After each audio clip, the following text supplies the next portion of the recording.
বাংলাদেশের বরিশালের ছোট্ট এক জনপদ সন্দ্বীপ।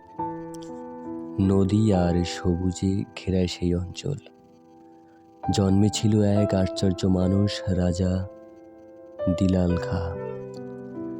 তার ছিল না সোনার মুকুট, ছিল না রাজ্য জয়ের যুদ্ধ, তবুও বরিশালের প্রতিটি মানুষ তাকে জানত মানুষের রাজা বলে।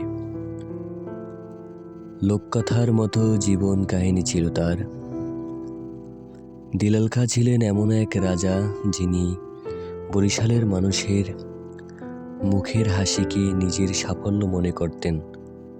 শোনা যায়, যেখানে অন্য রাজারা মানুষের কাছ থেকে কর আদায় করত, সেখানে দিলাল খাঁ মানুষকে দান করে বেড়াতেন। দিলাল খাঁর জীবনের একদিনের ঘটনাই তুলে ধরেছিল সমগ্র বাংলাদেশ এবং সেই ছোট্ট শহর বরিশালবাসীরাও। বরিশালের এক ধনী ব্যবসায়ী তার দরবারে সোনা রূপার পাহাড় বানিয়ে উপহার দিল, কিন্তু দিলাল খাঁ বললেন, না, এই সোনার অধিকার আমার না। আমি চাই বরিশালের প্রতিটি গরিব শিশু যেন স্কুলে যায়, যেন মায়ের মুখে ক্ষুধা না থাকে, আর মানুষ মানুষের পাশে দাঁড়াও।